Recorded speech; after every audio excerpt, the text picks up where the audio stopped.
Hi, Chad here from Purple Collar Life, and in today's video, I admit it, I've been doing it wrong.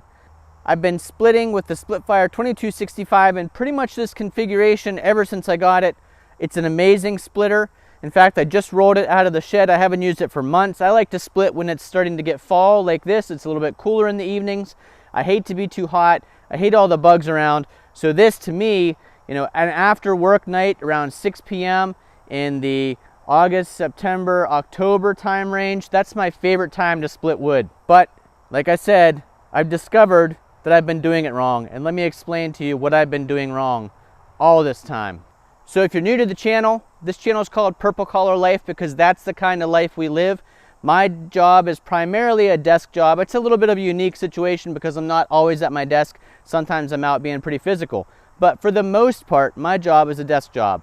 My life here after work is not a desk job. I'm outside running tractors, splitting firewood, cutting firewood, mowing lawns, upkeep of a rural Pennsylvania property. So, my life is pretty much a mix, which is what Purple Collar is, a mix of white collar and blue collar activities.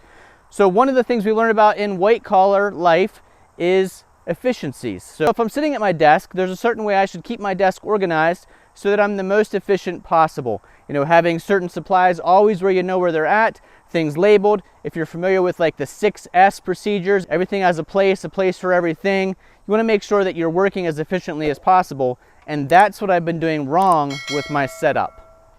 You may remember last year when I bought this raised hitch for on the back of the Polaris Ranger because the regular hitch was keeping the log splitter way too low.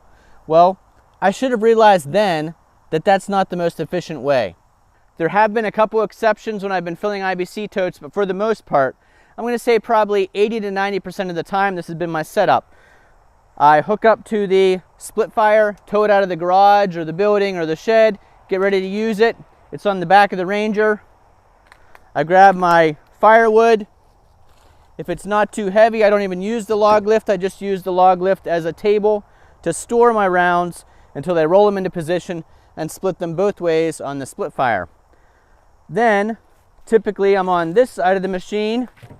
I've split them. I've been rolling them over. I come around to this side. Or if I'm a little bit more efficient, maybe I've been splitting on this side.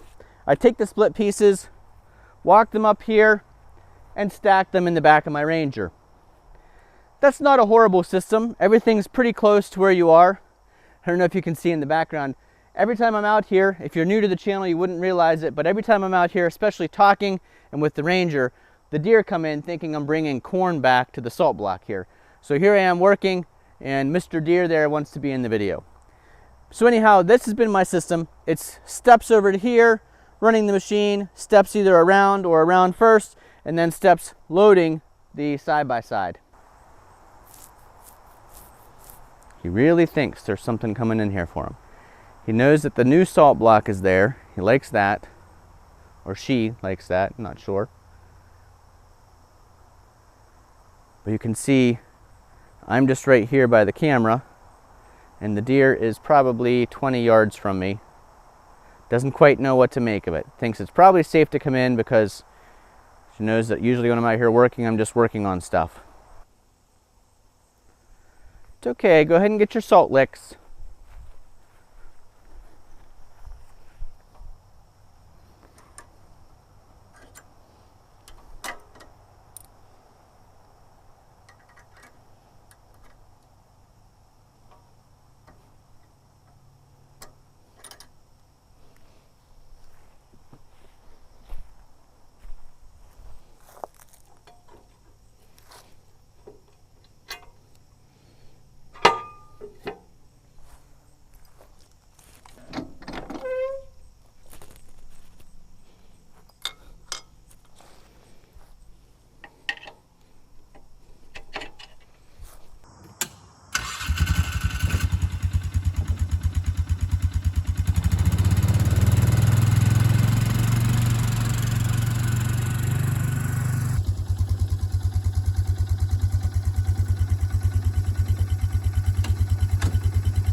Deere just really wants to be our friend.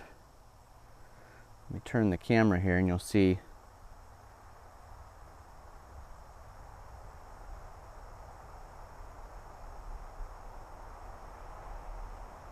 It's walking right through the yard.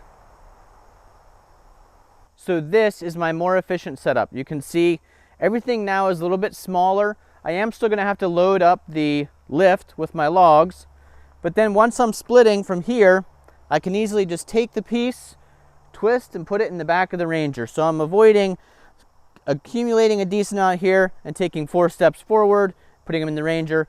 So I'm not eliminating a lot of steps, and my goodness, I could probably use more steps anyway, but I think it'll really increase the efficiency to just have this beside the Ranger. All this time I've always kept it connected.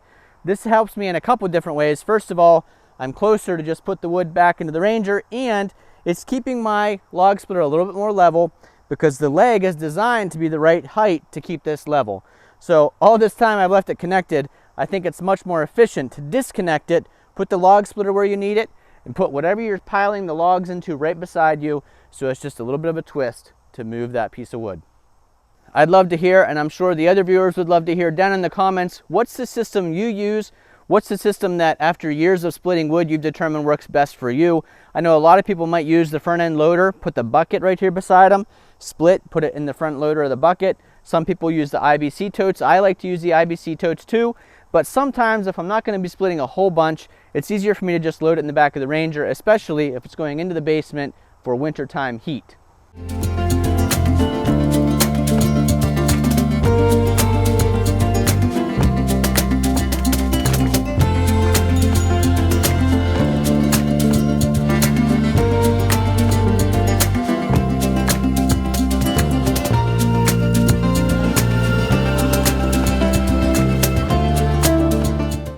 So I think that was a much better system, more efficient, less steps for me, easier to just twist and place this in the bed of the Ranger. So I think it's an improvement. And that's kind of what it's all about to me, is just improving the process. To me, really, I enjoy splitting firewood, so I enjoy the time outside here, and it's not really a chore that I hate. But anything I can do to make it more efficient, just like my workspace at work, anything that can make my work more efficient is beneficial to me because it's time savings. And even though I enjoy this time, I don't like to waste time. So let us know down below, what things have you found that make your splitting firewood more efficient? Leave those in the comments. Let me know if you've been doing this all along, keeping your log splitter right beside the place you're putting it, rather than taking those additional 2 steps or 3 steps forward and then 3 steps back. One of the things I love about the split fire is the efficiency of it. It splits in both directions, so it only makes sense that I would try to make my actions as efficient as the log splitter. Thanks for watching. If you found this video entertaining or informative, we'd really appreciate it if you'd give us a thumbs up down below. Leave those comments down below.